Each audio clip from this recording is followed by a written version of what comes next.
And we have many, many stories in Likutei Deburim and Likutei Sicha and Sichas Kodesh about the way they interacted when they were walking.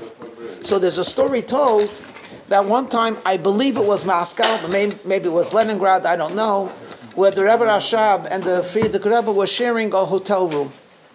And suddenly the Rebbe Rashab, the father, says to his son, he says, you know, I would like to verbring with you. This was, for the Frierdiker Rebbe, every pearl of wisdom that he heard from his father was something that he would catch with both hands and record it for posterity. His father wants to verbring with him. The only thing is, in the Chassidish of verbringen, you need a little mashka. You need a little something. So the Rebbe Rashab said, if we had a little mashka, we would be able to verbring. Of course, the Frierdiker Rebbe put on his coat. Mustama was in the winter, but he put on his coat, and he's walking the streets of Moscow to find the liquor store. It's not hard to find liquor in Moscow, but at night they're closed.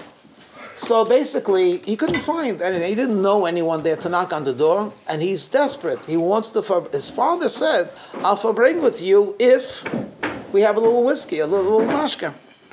He didn't know what to do, so he was asking, davening to Hashem, "Please help me find someone that has mashka." And sure enough, Hashem helped him. He saw a homeless guy who was drunk, and he was sitting near a building, and he had a bottle of vodka. So the Frierdiker Rebbe goes over to me and he says, "Comrade," no, I don't know if he's a comrade. That was after Stalin. But my good friend, we're all comrades. My good friend. You know something? How much does a bottle of vodka cost? This amount of of a quarter of a ruble. I'll give you a quarter of a ruble. If there's not left a full bottle, I'll give it to you. And he says, no. He says, I'll tell you what. I'll double it. I'll triple it. Anyway, what happens is, he offers him like 10 times the value of a bottle of vodka. The guy says no. So, he's drunk, but he's not stupid, right? So, he says to the Frierdiker Rebbe says to him, you know, there is a difference between being drunk and stupid. You know that. You know that? I don't. Okay. But at the end of the day, you'll all know that what I said is not true. Drunk and stupid often go together. But basically, he was drunk but not stupid. And the Frierdiker Rebbe asked him, why is it I'm offering you so much money for a bottle, 10 times the value, and you keep on refusing me? So he said like this. He says, if you give me 10 rubles for the vodka, all I own is 10 rubles. What can you buy with 10 rubles? But if I finish the bottle, all of Moscow will be mine. so what happened was, he went back and he told that to Rebbe Rashab. I don't know if he got the mashka or not, and they verbring the whole night. That was enough. You know, it's a cute story, but it's actually a very wonderful, instructive story, because basically, with a little mashka, it expands your horizon. You know, some people, when they drink, God forbid, they come very withdrawn within themselves, and they go into a very small universe. And I have news for you. When you're in a small universe, it's very boring. So what they do is they fall asleep right away. Because there's nothing to interest them in their small little universe. But a chassid takes a little mashka, and then suddenly the whole Moscow is his. The whole world is his. Hashem says to each and every one of us, my child, I'm giving you the world that I created in 6 days, and I'm making you my partner. Mm-hmm. It's your world, not mine. It's yours. Work with it. Do with it. Once a year, Hashem gives us Purim. It's an amazing holiday. It's the only time when we're told, and now, of course, in italics with the Shem Shemaim, I shouldn't say with italics, but we're told, drink, drink, drink until you do not know. Drink. And you say to yourself, and if I drink, what will happen? What will happen is you'll change this world. Because you'll go, instead of going inward, you'll expand outwards. How does wine help you expand outwards? So a lot of the stuff that, again, I'll just say a quick caveat before I get carried away. The good stuff is coming from sichos from the Rebbe. The bad stuff is from imagination. Okay, I'll leave you up. But I was listening a lot to the Rebbe speaking the different Purim verbringens, and he had one of Tov Shalom Gimel, I think it was. He had this very interesting talk about we're supposed to drink a lot of wine on Purim, right? Because Rashi uses the expression, quoting the Talmud, Chayav Adam Livsumyo bePurim. A person is supposed to get intoxicated. Rashi says, biyayin, with wine. Of course, if you did it with a different beverage, you still fulfilled your mitzvah. But basically, Rashi concentrates wine. So the Rebbe was speaking by the Sikha, Why wine? So the nigla, the revealed part of this is that whenever wine is mentioned in the Megillah, something special happens. In the case of the first chapter 1, the king drinks, Ketov Lev HaMelech Beyayin, right? When his heart is merry with wine, then what did he do? He called for Vashti, and she refused him, so he had her executed. So something very significant happened because of wine. Of course, actually, the Gemara, this is the Gemara Megillah, it says clearly that by the Jewish people, HaKadosh Baruch Hu, the Holy One, blessed He, makes the cure before the sickness. But by the nations of the world, He gives them sickness. If they're worthy, He gives them a cure after the sickness hits them. For a Jew, He never gives a sickness without a cure already there. It's almost as if to say that no person will ever get sick without having a medicine already there, ready to heal you. So what happens in chapter 1 of the 10 chapters that we read in the Megillah? That the king is gonna kill Vashti. What happens? That creates an opening for Esther. So even though Esther will be chosen a while later, and then years are going to pass between Esther being chosen as a king, approximately 7 years. Esther will be a queen before she actually, has to do her thing, which is to save her Jewish people. But even before the decree, even before chapter 3, which is Haman or Rasha, we already have the cure. So we see when wine happens, something changes. Of course, when he marries Esther, it says, if you guys read the Megillah so many times today, he made another feast. Mishdei Esther was called the Feast of Esther. And then in chapter 3, when he's drinking with Haman, right, that's when the whole story happens. There's this nation and destroy them. Go chapter by chapter. Whenever there's a feast with wine, something is changing. Now, until the end of the story, the change is not always good. What does the end of the story show? That all of the changes that took place were all good. So Vashti was killed, that was good. Haman was elevated and given all of this power, that was also good. Number 1, the Jewish people did teshuvah. Number 2, who's going to inherit his position? Mordechai. So basically, Mordechai from a lowly advisor is going to become the prime minister. Why is he becoming the prime minister? Because he's taking the place of the most powerful man. So the same king who gives over the same ring to evil is now going to give over that same ring to Mordechai and say, do what you got to do to help save your people.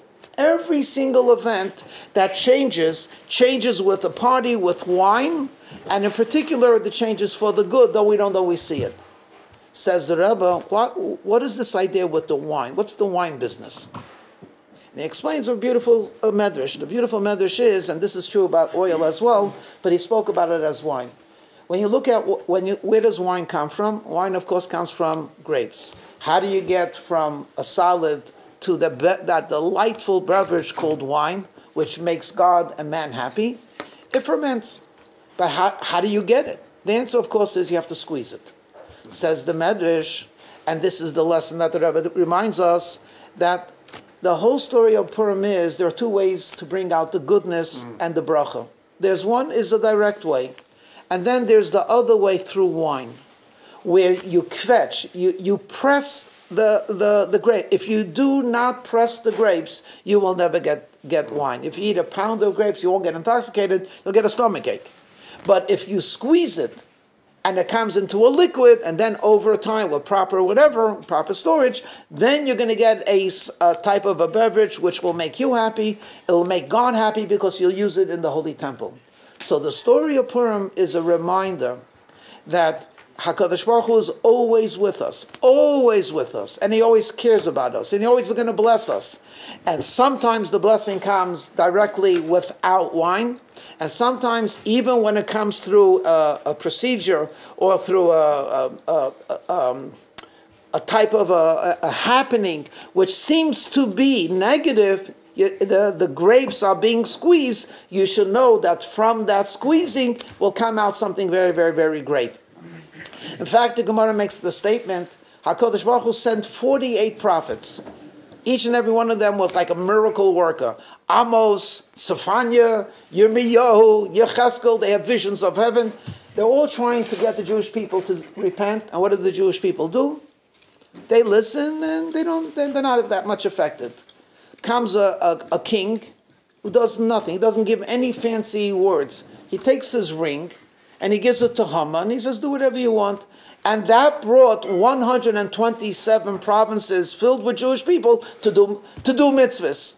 Greater was the giving over the ring, even more effective than 48 of the greatest people on earth, the greatest prophets.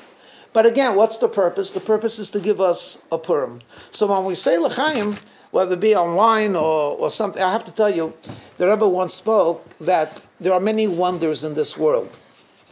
One wonder is that grape, that the inside of a grape actually creates wine. That's mamash hafle v'pella. Because if you eat grapes, you don't feel it, and yet wine is very powerful. But he said what's truly awesome is how you make vodka. You take a grain, whether it be a potato, or whether it be barley, or whatever it might be, you throw it into water and it turns into this delightful beverage that makes you happy. That's truly not only pella, but half flavor pella. It's wonder of wonders. In the case of a grape, at the very least, you already could see the moisture inside. But if you take dry barley or dry wheat, there ain't no way in the world you could see vodka in that. And yet, it's there. Anyway, l'chaim, everybody. There are wonders and wonders of wonders. We have to know that Purim is a time where the ganze Welt, the whole world is ours. This whole Bay Area is in the hands of this minion of Jews over here to change for the better. L'chaim, l'chaim, l'bracha. L'chaim. Wow.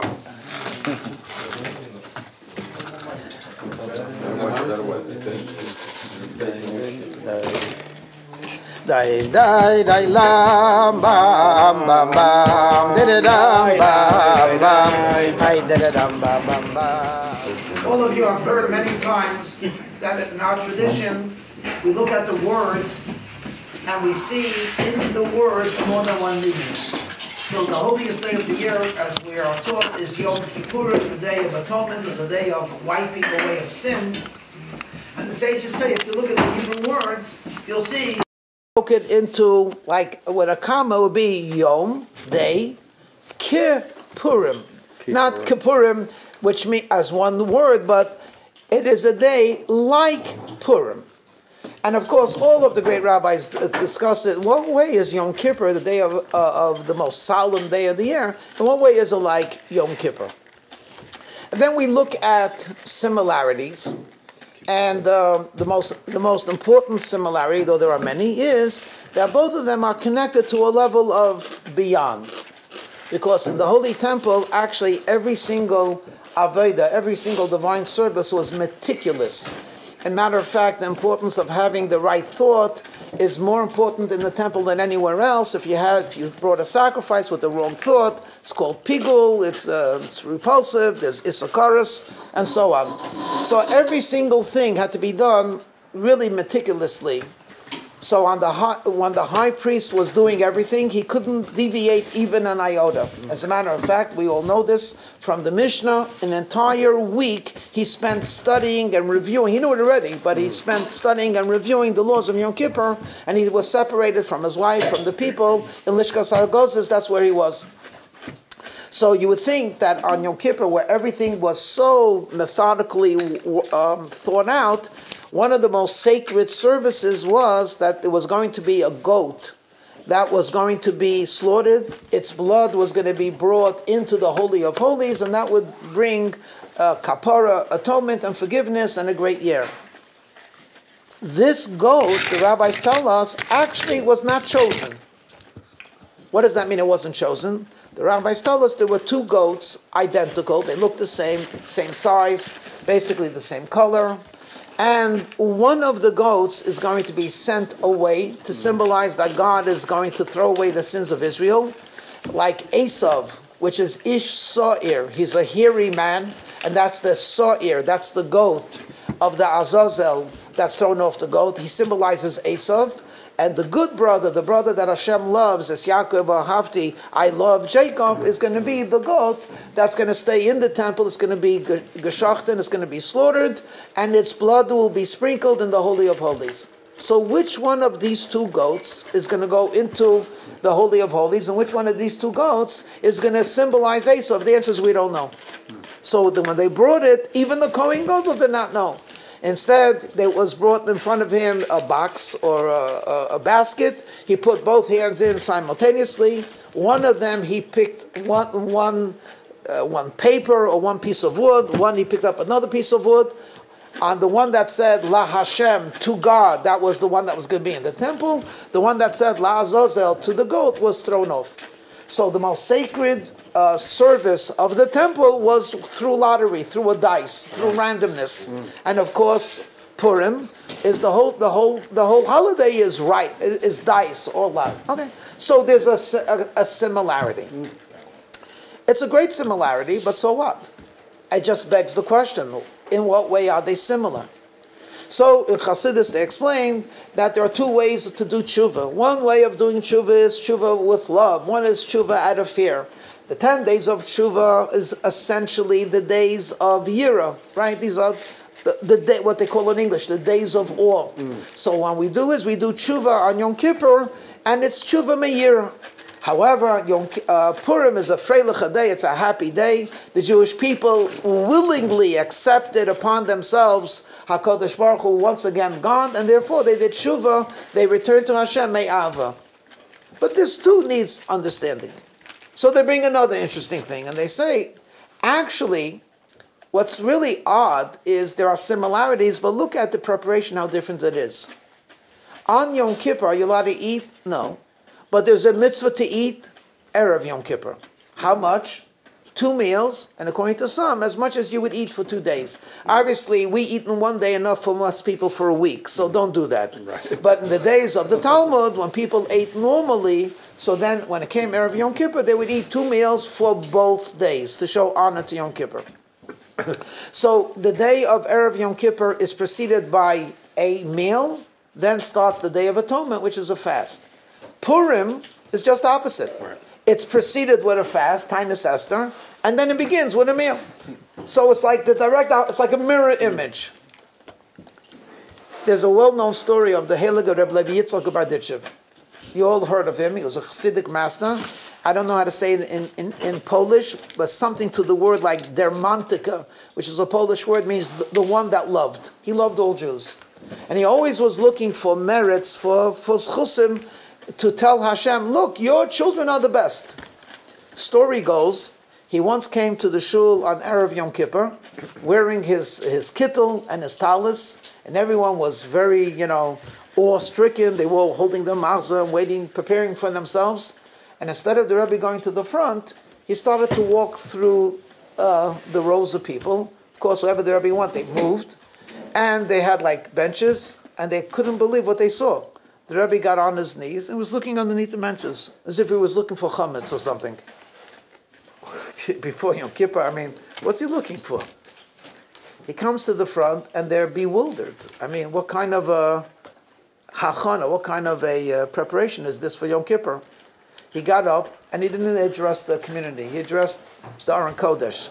He was addressing God, facing the Holy Ark, and he said, Rabbeinu Shalom, Master of the Universe, Mi Kamchi Yisrael, who is like your nation Israel?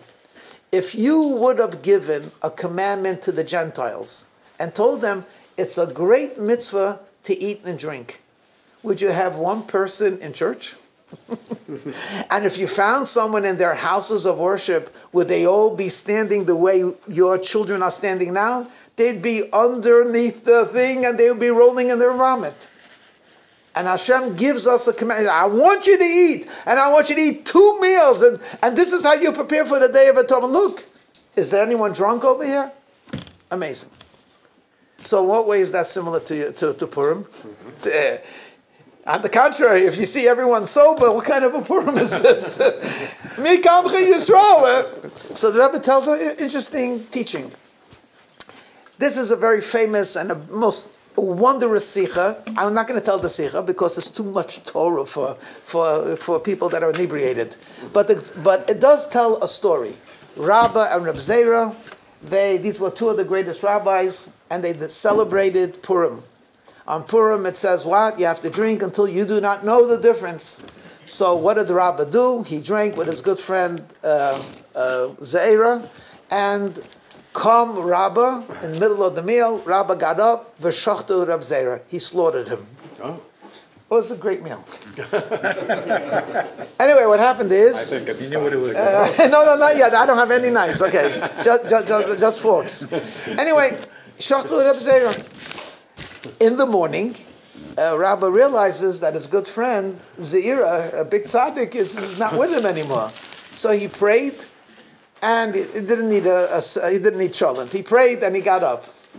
Anyway, and life continued. The following year, Rabbah invites Zeira, and he says, come and join me for the meal. So he says, Hashem doesn't make miracles every time. So last year, I remember what happened. It was a miracle. I recovered. Okay. So the Rebbe explains the story on a very high level, but he points out an interesting thing. How many Purims passed from the first Purim in Persia to the story of the Talmud? 950 years. Something like that, maybe 952 years and then 36 hours, okay? A long time, maybe 1,000 years. How many tragedies happened on Purim where one Jew was so drunk that he decided to take the life of a fellow Jew? He was playing around. He took out a knife. He didn't mean it seriously. Oh, so sorry. Not one. The fact that the Gemara mentions it tells you that for close to 1,000 years, it never happened. Now stop and reflect for just for one moment, including this holy congregation over here. Everyone is in a various forms of inebriation. Some more, some less. I don't know. I don't have a, like one of these things you walk through the, breathalyzer. No, not breathalyzer. What do you call it when you're walking through a security gate, Oh. I don't know. I'm comfortable with you guys. I don't think anyone is so drunk that they'll kill chas v'sholem someone else. And you don't have to go that far. All you have to do is walk down anywhere.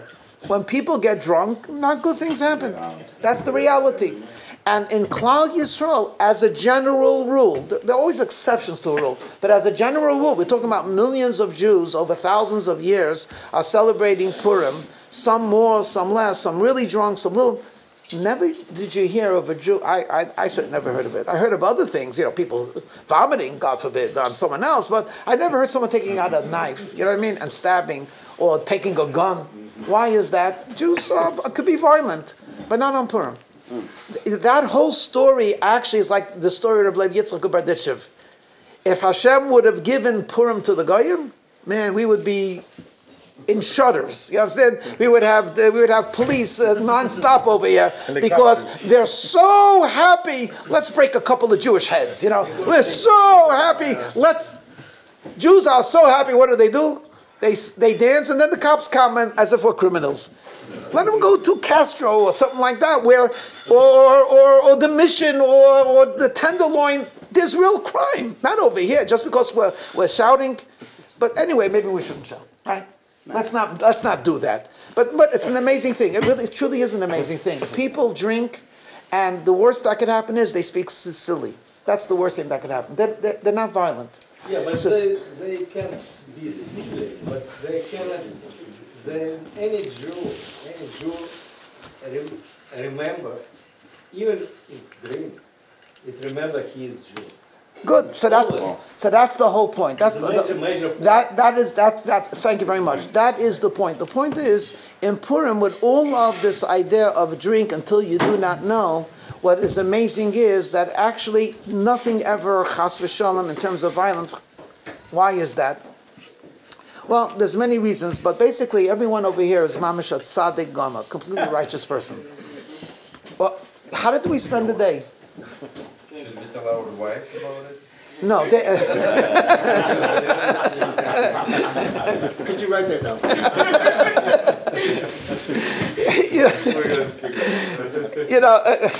Purim is a complicated day in terms of women. I don't want to get in. I don't want to talk too much about it. Nice try. One more point.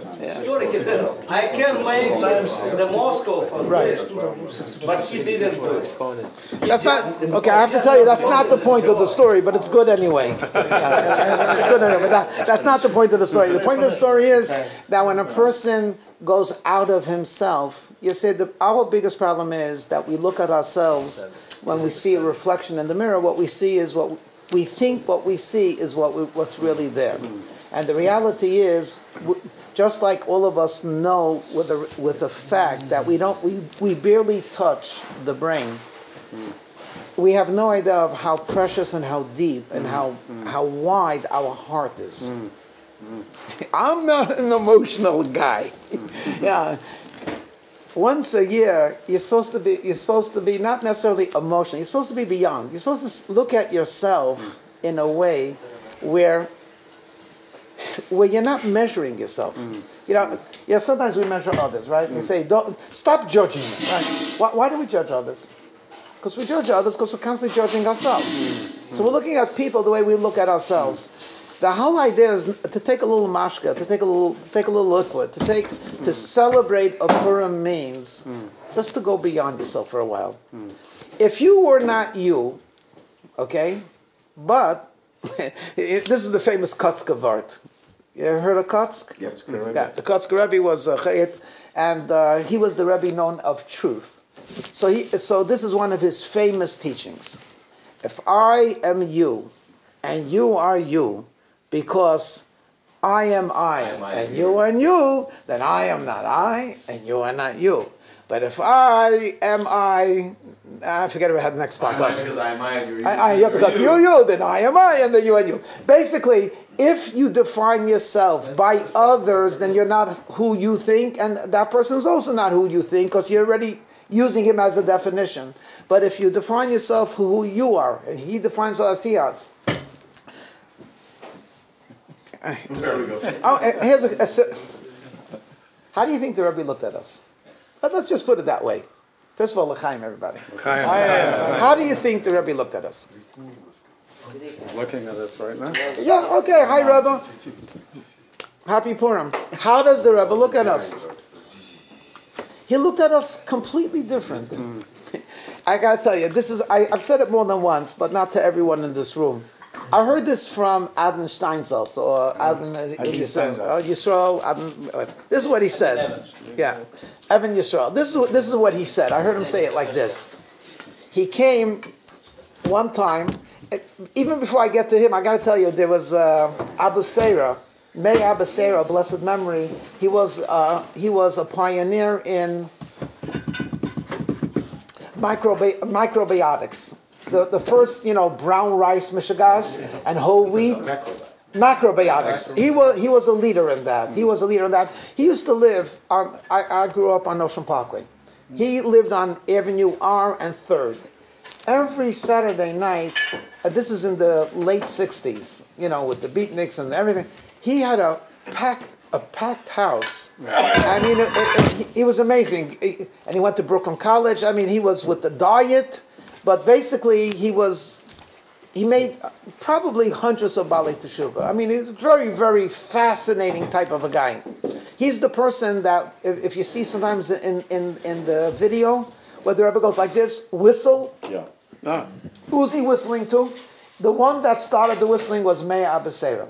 He went to Meir Abisera and he went like that. Meir was freaked. He had no idea what the Rebbe wanted. And the Rebbe went like that. And then he had a great whistle. I don't know how he did it. Because I can't whistle. I really tried many times, but in front of the Rebbe, all I did was almost choke myself. But he had a great whistle. And then the Rebbe would go, it was like the place went wild. And Meir Abisera, we used to drive him home because he lived in, I told you, I wear Ocean Parkway Avenue. He said, Avenue, 3 blocks away. And he says, every single time the Rebbe told me to whistle, either something proceeded in the world or I could feel a ruach shtus being pushed away. Because what happened was, when the Rebbe began to whistle by a Fabrengen, all of, forget about the Misnagdim, some of the so-called other Hasidim, they went crazy. They said, a Lubavitcher Rebbe, he's whistling. And I don't know where they got it from, but it's like Shadim. They were like wackos about it. They went crazy. And they attacked the Rebbe. And the Rebbe was really upset. What was he upset about? He was upset that no one came to his defense. So by a Farbrengen, he said, I don't understand you Hasidim, basically. He said, I don't understand you. I'm the first one that whistled. Why don't you look in Tanakh? It says, David HaMelech, when he brought the ark to the temple, to Yerushalayim, Mefazes u'mecharkei b'chol koichei. He was jumping up and he was whistling with all of his power. And when Michal, the daughter of Shaul, said to her husband, oh, the great king of Israel has debased himself because he was dancing and whistling. He said, I'm not like your dad. Your dad was a great tzaddik, King Shaul, but he did not lower himself before God. He didn't belittle himself before God. For me, I would do anything for my Hashem. And it says, Nebuch, that Michal never had a daughter or a child afterwards. But the point of it says, I'm the first one. The Rambam writes, you have to be like David HaMelech, serve Hashem with tremendous joy. Anyway, for a while, it didn't happen always, but he told Meir Abaseir says, whenever that happened, he actually felt that when you go, it's like you're expelling air. He actually, this is what he said, he felt the ruach of unholiness being banished. So, when he came, so what happened is he told us that he was one time just simply overwhelmed, just so much to do. So he came to the Rebbe to complain. And he said to the Rebbe, I am overworked. I forget the words, but it was like, Rebbe, I can't handle this anymore. And the Rebbe looked at him and said, you're not overworked, and you could handle it. Next. He didn't respond to like, I need more time, or I need some. He just said, you're not over. He said, I walked away. For a moment, I was bewildered. I came to him because I was really exhausted, at no kayach, and I wanted the Rebbe to sort of, pat me on my back and say, okay, I feel for you, a little empathy. The Rebbe looked at me and said, you're not tired, and you're not overworked. Next. And he said, guess what? I didn't feel tired anymore, and I wasn't overworked. So that was the story I heard myself from Meir Abaseir. So I heard a similar story, not personally, this I heard on a tape, from Adnan Steinsaltz. He writes that he's a real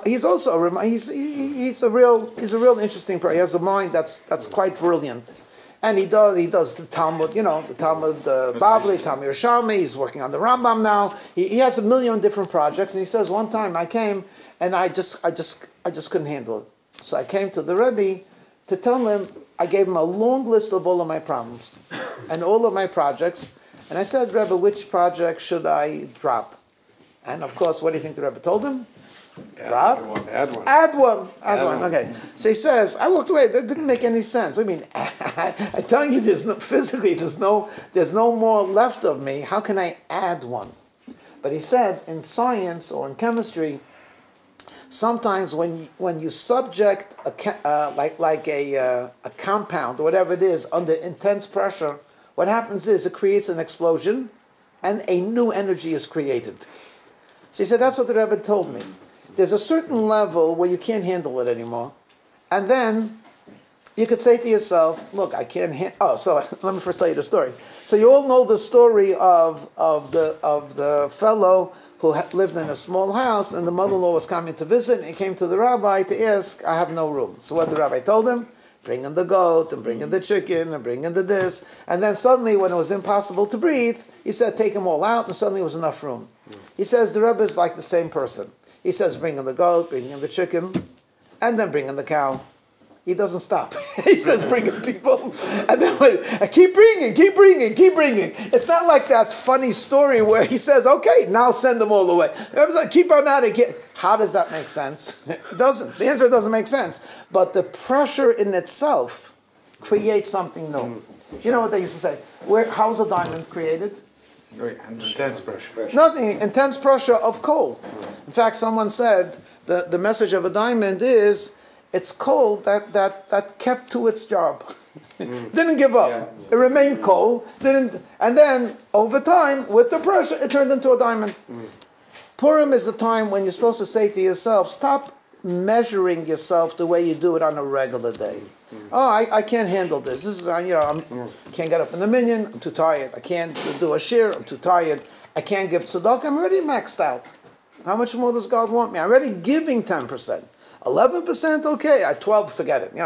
Everything, what's called. And then patience. How much patience could I have already? I have a lot of patience. Yes, my wife. Yes, my children. How much patience I have. You want me to have more patience? It's impossible. Purim says, take a little mashka, and add the layada. You don't know anything now. So stop measuring yourself and look at yourself the way Hashem looks at you. And he says, if you're in this place and in this situation, you could do the impossible. Why? Because you're not limited. Our biggest limit is the mind. I tell you, they say a mind is a terrible thing to waste.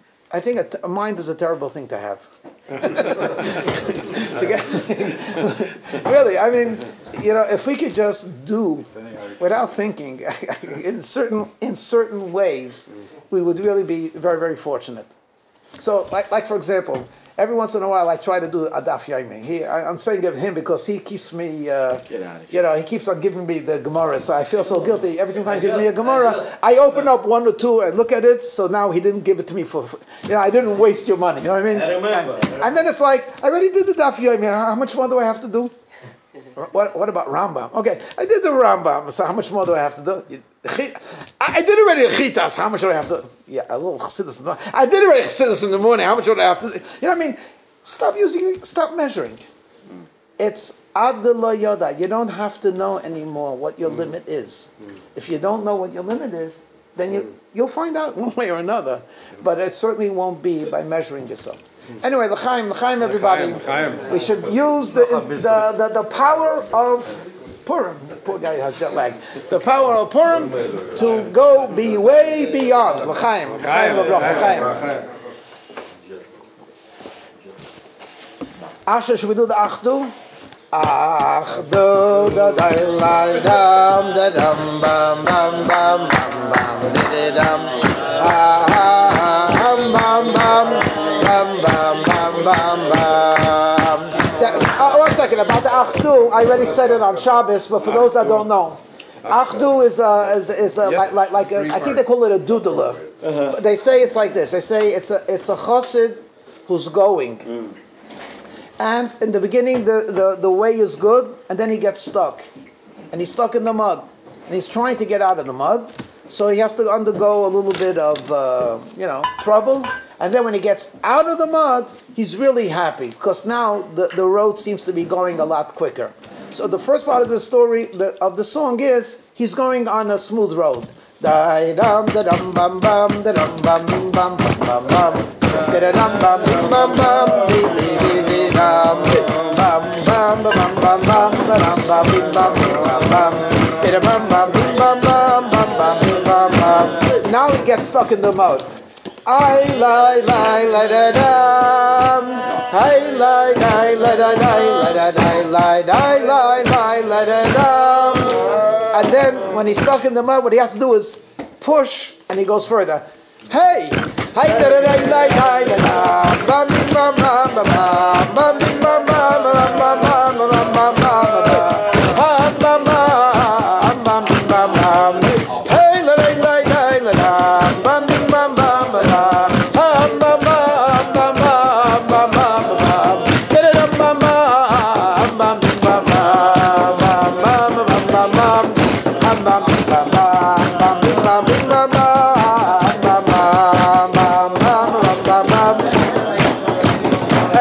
Bam bam bim bam bam bim bam bim bam bam.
It's really good to be for Farbrengen when everyone is between, not drunk, just tired and sleeping. The Gemara tells us a very interesting thing. The Gemara tells us that Rabbi Shimon ben Yochai was teaching, and there's no comparison, obviously, just a story.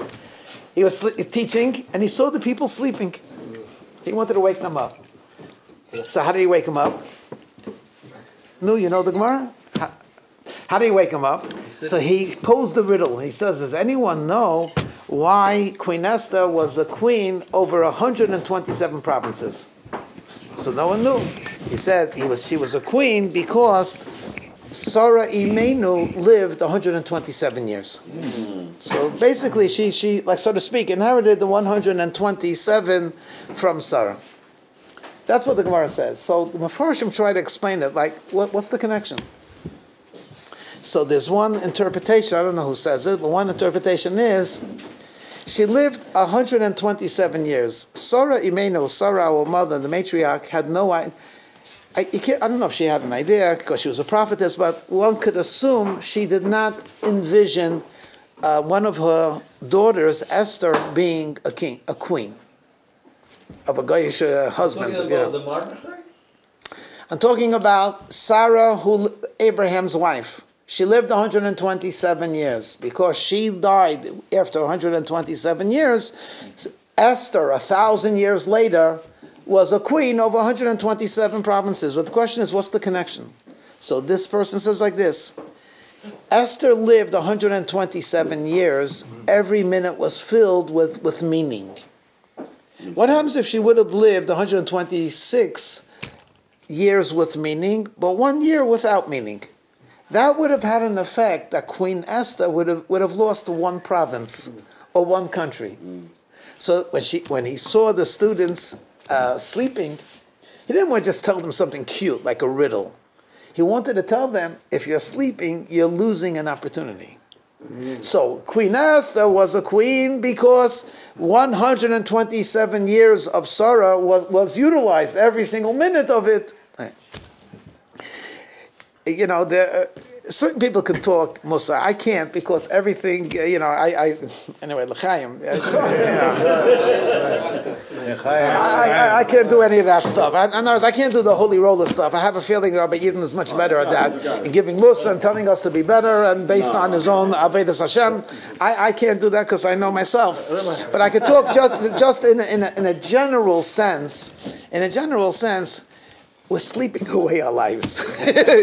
It's like this. Think to yourself. We're wasting so much time. When we die, we get plenty of time. Yeah. That's what they say. That's what you said. No, but I'm just think for a minute that if what we do in our life has an effect on posterity, it's frightening.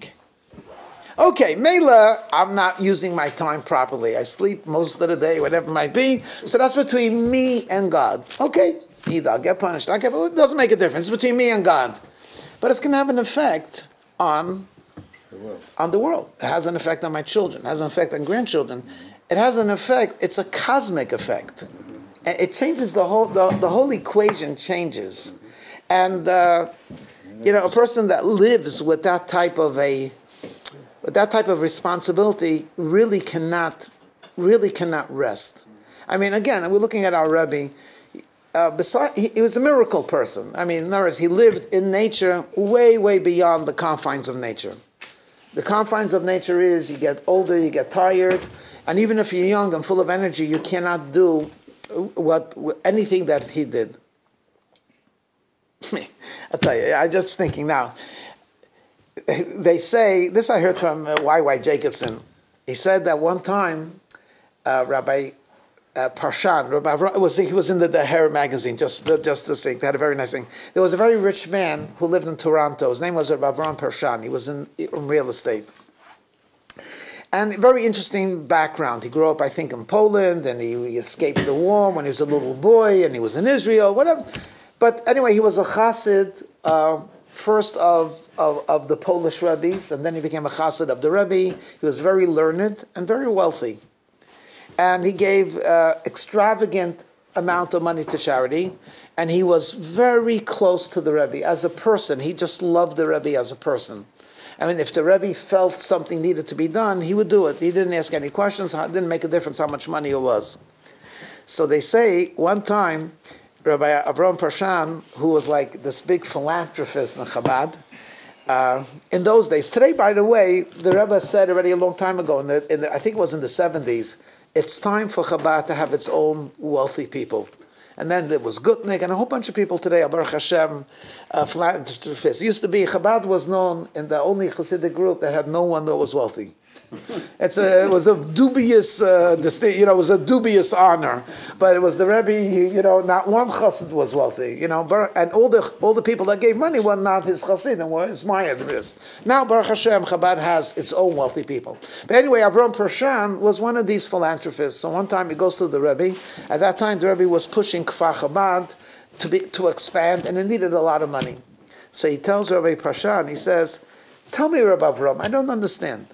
The Klosenberger Rebbe, one person, the Klosenberger Rebbe, he built Netanya, he built Laniado Hospital. He's constantly building. How come I keep talking and talking and talking and nothing happens?" So Avram Parshan gave this answer. He said like this, he says, the Rebbe doesn't understand. The Klosenberger Rebbe sends money to Israel. What you do is you send a bottle of whiskey. And they say that the Rebbe laughs so loud that you can hear it. In other words, if you remember, those of you that were by the phone, know that the Rebbe, someone was going to Israel, the Rebbe would give a bottle of vodka and say, "Give it out over there." So he says, he gives money, you give vodka.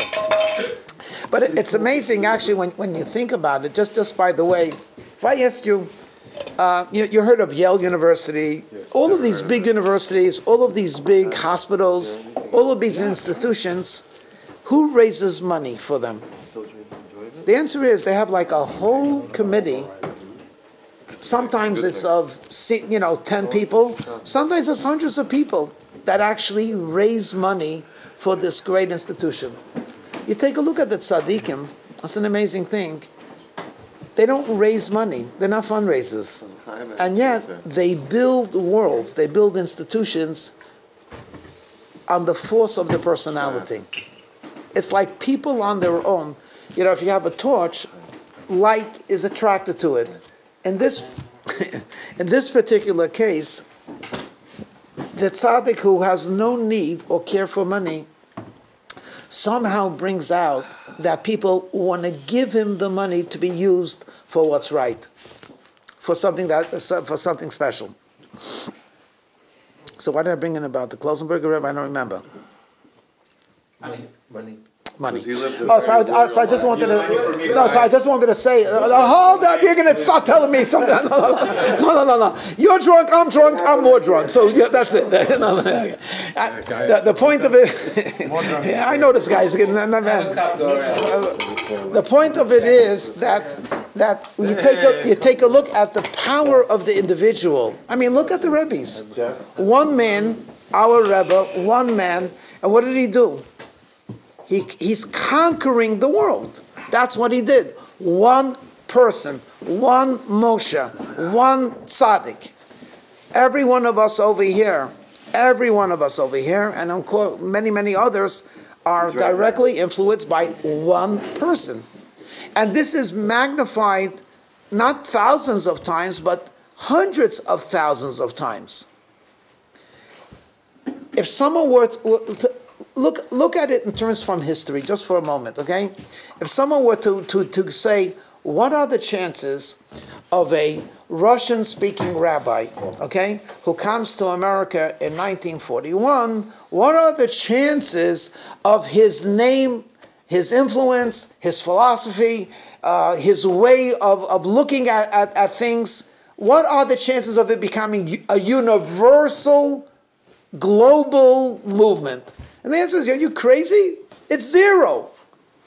Unless, you know what, if you give him a couple of $1 million budget in the 1940s, and he has great PR, and he has great this and great that, then maybe, with a little bit of slay of hand and a little bit of this and a little bit of that, people will start talking.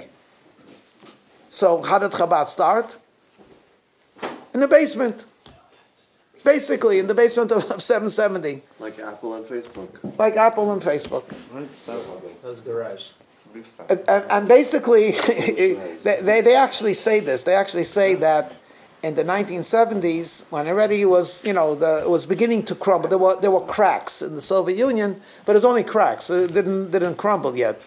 They say that there was one guy who worked in the Soviet embassy. But every one of them is a spy, KGB, whatever it is. So they say that one of them came to 770. I don't know if he was Jewish or not, but he was curious about 770. You have to remember, Schneerson is a famous name in the bad books of Russia. The Schneerson, and they're all revolutionaries. And he thought that if he's going to be taken to 770, he'll see an American edifice, like a Temple Emmanuel building. It's like he came to 770. If you think 770 doesn't look so impressive today, you should have seen it in its real days. It was mamish. To say that it looked like a bus station would be a compliment to the. It looked worse than a bus station. I mean, there were these broken benches, and there were always people drinking, always people sleeping, always people. There was hemming all over the place. It was whatever. My brother, by the way, my brother Eli, he tells great stories about when he was a yeshiva bach in the 60s. So this has nothing to do with Kedusha, but I got to tell you how bad it was. He says he was in, not 749, I forget it was, 679, diagonally from 770. That was the dormitory. It was so bad. He says like this. What happened is, a guy was sitting at the end of the table, and he said, pass the butter. So someone would say, let me wait for the cockroach. I put it on top and bring it there. They stopped cockroach. It was horrible. When I was in yeshiva, it wasn't that much better. It was much better than Eli, but it was really bad. Anyway, so 770 did not look very nice. It really did not look very nice. So he comes in, and he's expecting to see this beautiful building.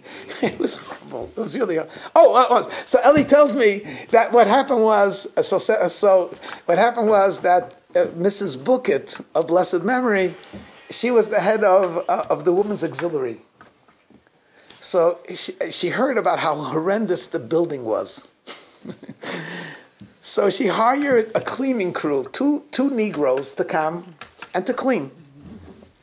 What happened was, it was the day after Purim. So my brother Eli tells me, on every floor and on every hallway, there were guys drunk. So he says that these two guys were sweeping.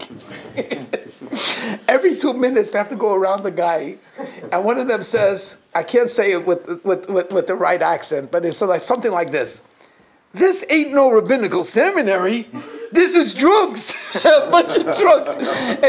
Yeah, she really meant well, She wanted them to clean up. She picked the worst possible day. And all he saw was, this ain't no rabbinical seminary. There's a bunch of drunks over here, But anyway, 770 looked the way it looked. So this guy from the KGB who's working for the Soviet embassy, whatever it might be, he comes in and he's like surprised. It really looks like, And then he says, I'm not surprised. Because every revolution started from a basement. And he had a point. Every revolution, the Rebbe revolutionized the world. He didn't need a beautiful building for it. And he didn't need a PR. He needed himself, and he needed the Hasidim. And he basically gave people responsibility, which is an amazing thing. Most of us, I got to tell you, I told you, we can't talk too much about women for two reasons. First of all, it's Purim, one of them lost a life, one of them bossed them around. So I don't know. But basically, they say that there was one fellow who used to take the kids to the park. Kids always came back. They had a great time. But the kids' pants were torn. And one of them came back with hands that were dirty. One time, Shimon came home crying. So the wife says, I send you with the kids to the park. They come back, they look like they went through a battle. I can't trust you with the kids. I'll take the kids to the park. She takes the kids to the park. 2 weeks later, she shouts at him, you never take the kids to the park. He says, you don't allow me to take the kids to the park. He says, how can I allow you? And it becomes a cycle. Now, we could go into a completely place where we shouldn't go, which is marriage counseling. But we're not going to go there. What we're going to say is like this. Basically, when you give responsibility to a person, the person grows with the responsibility. You don't take away the responsibility. If you take a look at the thousands of Chabad centers, not every one of them started off so straight. A lot of rocky beginnings, and some of them still are rocky beginnings. The Rebbe never took off his name. Never said you can't be a shliach. Because he feels that every person can do amazing things, but they have to be put into a position where it's expected of them.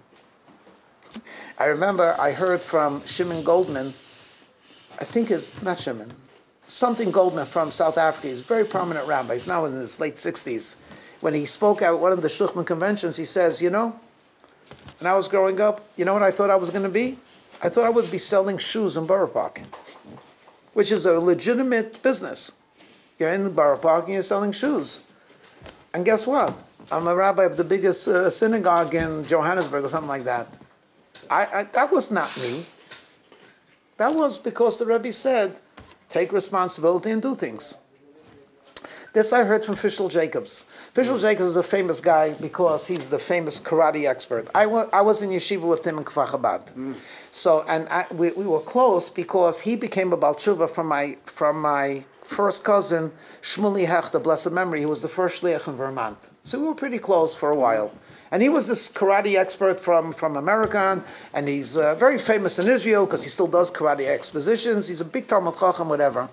So he tells the story. He says, when I came to the Rebbe after years in Kfar Chabad, I asked the Rebbe something about, like, when should I get married? And the Rebbe said, I think you should first get smicha. Or you should get married and get smicha, something like that. And he said, I walked out, I was shocked. I was a Baal Tshuva for 3 years. And I finally was able to read Mishnayos, without using the English. But just barely.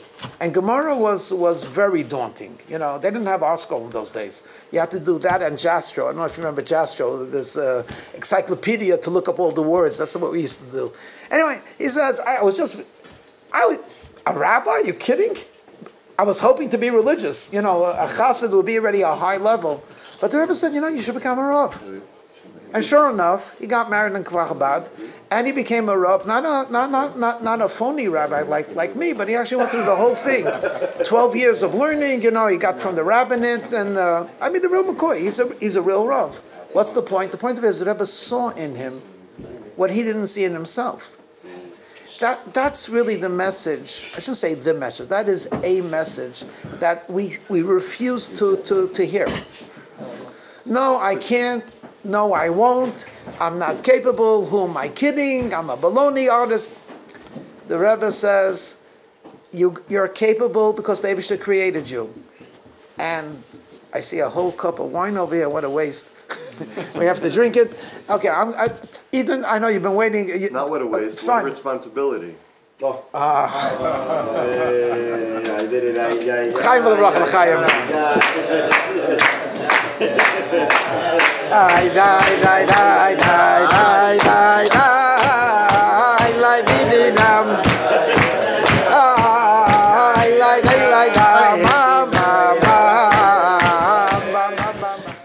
you know, here's a riddle. When is one eye not considered a handicap? If you only have one eye. When you're drunk. When you're drunk? Double vision. Okay. What? If the last one is gone. If the Last eye is gone. okay. Then you only have a right eye. Anyone else have an answer? If you're a cyclone. Cyclone. Okay, I'll tell you my answer. If you're living in the land of the blind. Now you're ahead of the game.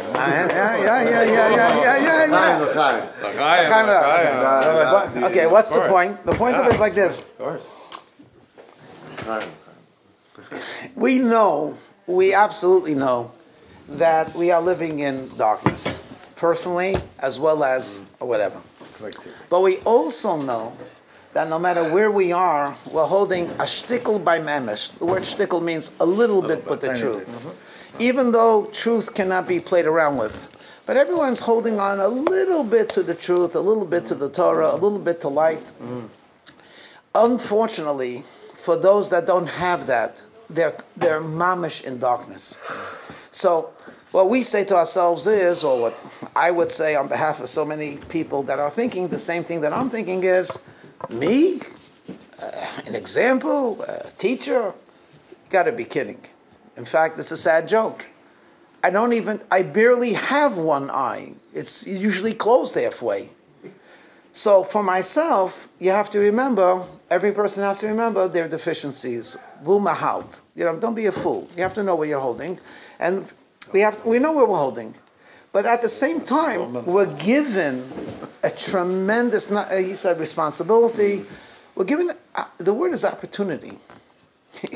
I mean, for the people in the Bay Area, for the people of San Francisco, the people in this room are like super orthodox, fanatically religious, and those that love us will say, oh, they're all holy rollers, And those that don't like us will say a bunch of fanatics. The bottom line is, we're neither. We're not any of that. We're not so religious, we're not so fanatic, we're not so holy, we're not so anything. But where they are, we are. This is an opportunity.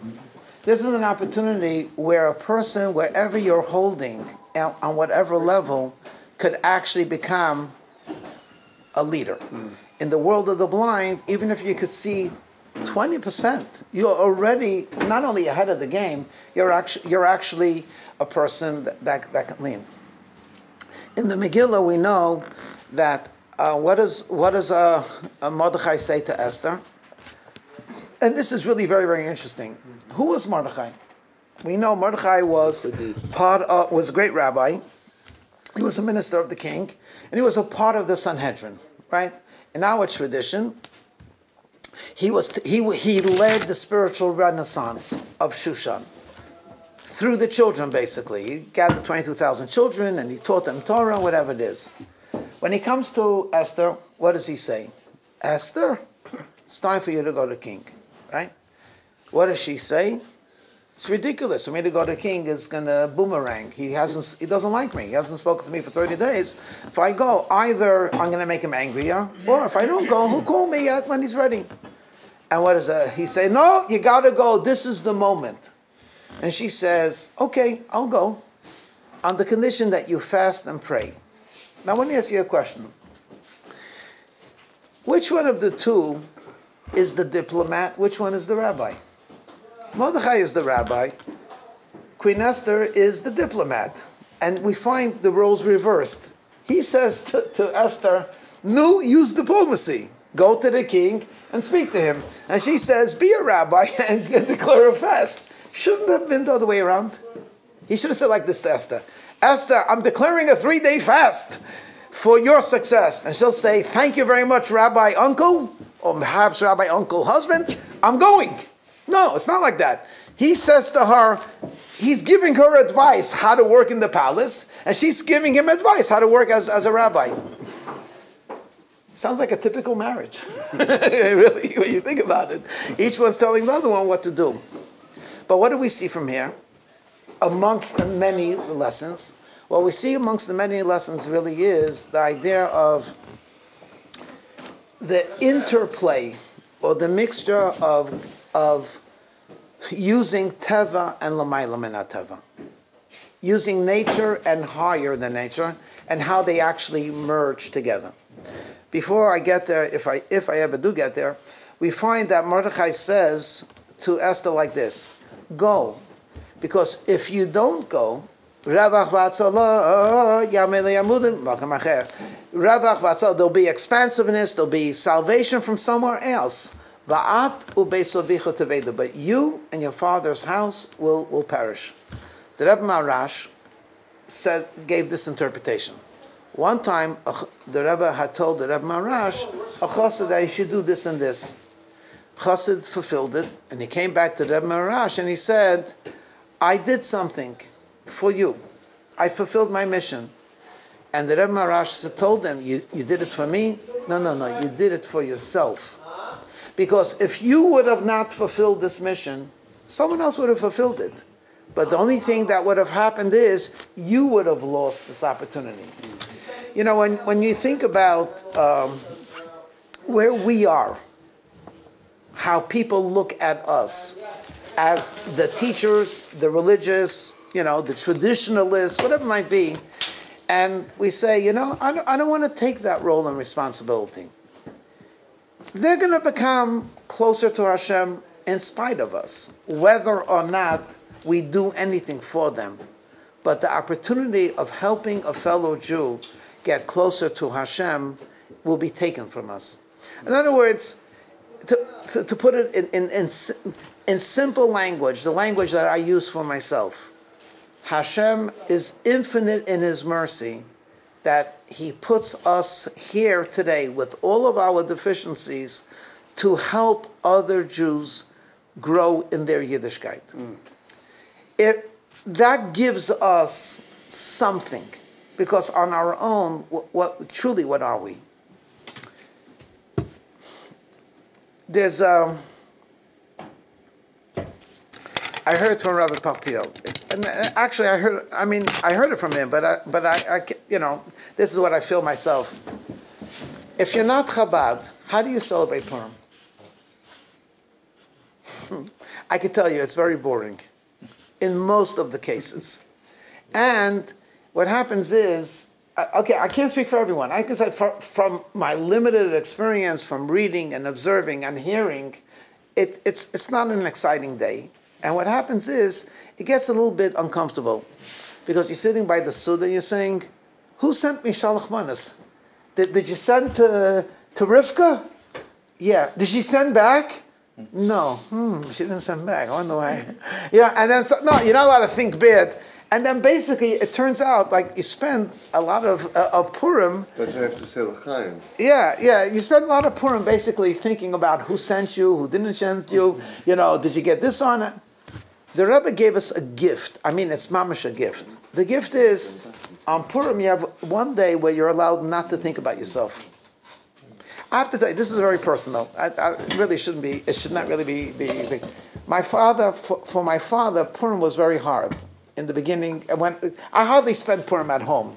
But I got to tell you, it was very hard. Why? My father's an Ashkenazi, and he was the rabbi of a Sephardic shul. The Sephardic shul was Syrian Jews. Most of them were not religious or observant for some reason or other. They knew very little about the tradition of sending Mashleach Manas. He grew up in Brownsville. So he was the rabbi. He remembers growing up that they always sent to the Rav, it was a big thing. He sent to the Rav pastries. Everyone, a whole day where people were sending stuff to the rabbi. So he was waiting. He's now the rabbi of Shadei Sion, big 500 members, one of the biggest shuls in not only in Brooklyn, but actually in the whole USA.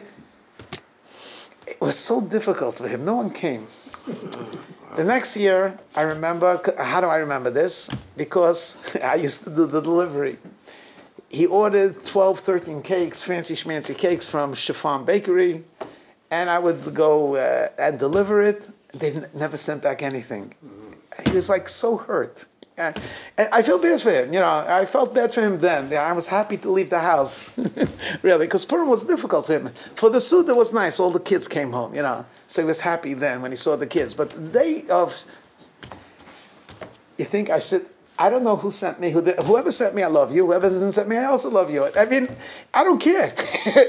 I'm too busy running around downtown, and the Rebbe gave us a gift. The gift of Purim is Ad Lo Yada. Stop thinking about yourself. It's one day of the year. Your mamash have no time to think about yourself. You're busy running here. You're busy running here. You're making this party. You're making that party. How many people sent you Shalach Manas this year? I have no idea. And what did they send? Was it equivalent? Was it according to your honor? You hear stuff like that. I mean, it's between pathetic or humorous. I mean, who has time to think about that? It's Purim. Purim, you make, it's like, how many times did you read the Megillah? 22 times. Wow, what a Purim. What do you mean, what a Purim? What did you do? All you did was lose your voice. What a Purim. Oh, it was the greatest Purim I ever had. I read 22 times in 22 different houses. The Rebbe gave us a gift. Purim, it's not about you. And then, I know from my own kids, every single year, they're going to Crown Heights. No, they're not spending Purim in Crown Heights. They want to go to this shliach, to that shliach, to this shliach, to that shliach. Why? What are they going to do in Crown Heights? What are you going to do? You're going to eat and drink and be happy. It's boring. They want to go and do something. Like my son, Baruch. I could never understand him. One of the things he would do is he would leave on Pesach. I'm a shliach. I need him here. So where does he go? He goes to Ukraine. No. So Baruch, how was the Seder? It was okay. How many people did you have? 12 people. What did you do? It was a very short Seder. They had no patience. It was like 45 minutes. No. And what happened? Afterwards, they all drove home. So I said, for that, you have to leave San Francisco. It was a great Pesach. I did a Seder for 12 people, the whole concept has been turned upside down. It's not about you. When you stop thinking about you, life is exciting. When you only concentrate on yourself, it's really, really limited. It's really, really boring. And that is truly a gift. And how did the Rebbe do it? He took a bunch of people, not all, because he has a lot of great Hasidim, and he has very ordinary Hasidim, who are barely literate in Torah, or they could see only with one eye, and he sent them to the land of the blind. And he said, you know what? Make believe you're a rabbi, make believe you're a rebbitzin, make believe you're a nice person, make believe that you have an open house, and guess what? You will become a rabbi, you will become a rebbitzin, you will become a leader, you will become a person that people will look up to. Who, me? Put me in Bnei Brak, I wouldn't even be in the lowest shul. But over here, this is a gift. And this is a gift that wasn't given to me only. This is a gift that the Eibishter gives to us. Why are we in such a dark gullus? It is so dark. It is so terrible. It is so material, And who are the religious ones? Me and you? We're religious. 100 years ago, put us in, even in Monroe. Do we stand out? No. But this is a gift that the Eibishter gives. So on Purim, the Rebbe, I heard this many times on the tape, and you could hear the catch, the emotion. You could ask for the king's crown. You remember the story when Haman comes in front of the king, and the king says, "What should I do to the man who the king?" You should bring the king's horse, bring him the king's clothing, and bring the crown. And then when he said the crown, and the Medrash says that the king got all angry, so he repeated it minus the crown. But the Rebbe said, no, the story is you could ask for the crown, and you're a Haman. That's pretty powerful stuff. You're so far from being a Mordechai. You're a Haman. And yet you could ask the King of Kings, I want the king's horse, I want the king's garments, and I want the king's crown. Because Purim means stop thinking about yourself with your limitations. Ad la yada, drink until you do not know. I don't know anything. If I don't know anything, I might know everything. Because I don't know anything. How do I know what I don't know? Okay, I stopped. I finished. I'm going to say L'chaim, and when I'm here. I'm not going to sleep. You want to sing? I'm singing with you, but I'm not talking. Bli neder. Bli neder, right? But you can't make a neder if you're drunk. I fooled you. L'chaim. But I'm really not going to talk. Okay. Do we still accept sleep as a substitute to drunkenness? No, it's not a substitute, but it's okay. Only Misnagim. No, Anatoly, sing on Nigan. Misnagim go to sleep. When did the Megillah... Okay, start with Nigan, no. I'm sleeping. When did the Megillah get finally written?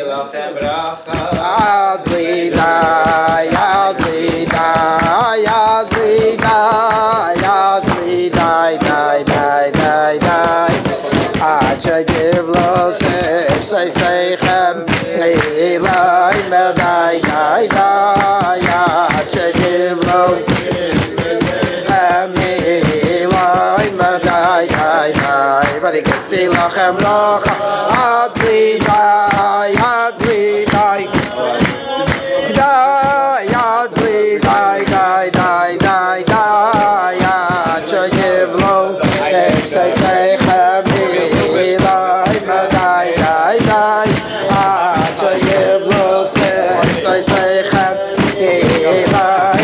I say, but he can say, Lachem, Adli, Adli,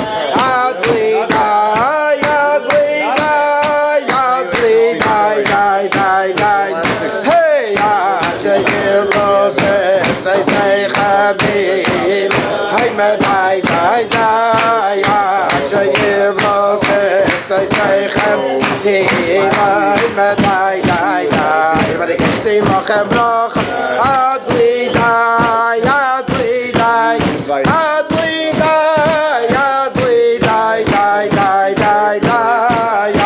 Ajayiv Lo, Chamil, Medai, Ajayiv Lo, say,